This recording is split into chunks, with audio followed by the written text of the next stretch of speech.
So Julie, hypnotherapy has been known to treat phobias very well, particularly blood therapy or needle therapy. So how would you go about treating somebody with a blood phobia? Blood phobia is a fear of blood. And in your conscious mind, you know it's not actually going to hurt you, but it is an irrational fear, and it's something that you really can't control.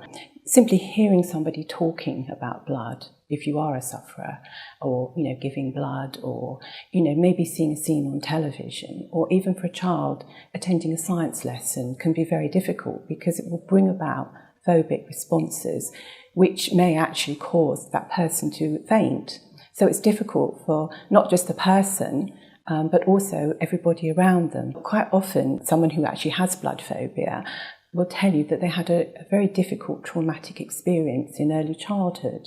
They might have cut their finger and looked at it and not known what blood was, feel very frightened. They might have fallen off their bike, or all sorts of memories like that. And what happens is the fear then gets attached to that memory. So when they're exposed to the thing that they're worried about, all those traumatic feelings then come about again. And as I've said before, it's not something people feel that they can control. They feel completely overwhelmed by it. So as far as symptoms of blood phobia are concerned, people will tell you that first of all they start to sweat, they feel really hot, and then they start to feel dizzy and start to feel faint, and quite often will faint. And what happens is it's part of our fight, freeze and flight response. And in this case, with blood phobia, there tends to be a lowering of blood pressure. And obviously when you're lying down, that means there's more opportunity for the blood to go to the brain. So it's part of our survival mechanism. Hypnotherapy can really help because it's a focused state of relaxation. And there are a number of ways that you can help a client. As I've explained earlier, quite often there will be an initial traumatic event. So one of the ways we can help a client is what's called timeline reframing. So what you would do is you would guide the client back into the past to that initially difficult event.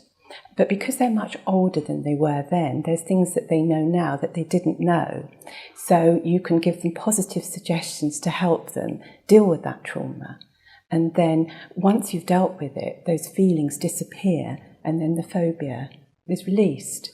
That's fantastic. Yeah, so it's really helpful. Yes. There's another technique which is often used, which is called the fast phobia technique. Yes. So in this case, what you would do, you'd ask a client to imagine that they've gone into a cinema and watching the event actually on that cinema screen, and they're clearly safe and disassociated. And again, all you're doing is you're desensitizing the feelings that they had with that initial event, and therefore the trauma is then released. Oh, that's really interesting. Is there other phobias that you deal with in hypnotherapy? Yeah, there are a range of phobias. Some are situational. You may have a fear of flying. Some may be environmental. You might have a fear of water or a fear of heights. And quite often people will tell you that they have a fear of certain animals, spiders, snakes, mice, and often dogs. They're very common phobias. And the thing about it is that people often live with them for years. They're not able to deal with them. They can't stop this phobic response happening. It can be embarrassing and difficult for them. And often it's something that's completely unrelated. When you talk to a client, I had one recently who had a fear of flying, and he'd been flying fine, no problem at all. And then all of a sudden he developed this phobic response. He was feeling sick, nauseous, couldn't get on a plane. And when we used the timeline reframing technique, we discovered that he'd actually been sitting in a very hot cinema in a seat that was really stuffy, he couldn't breathe. And then that experience had transferred itself to an aircraft seat. So once we reframed that memory, he no longer had any fear of flying. That's so interesting. Thank you very much, Julie. Pleasure. Thank you.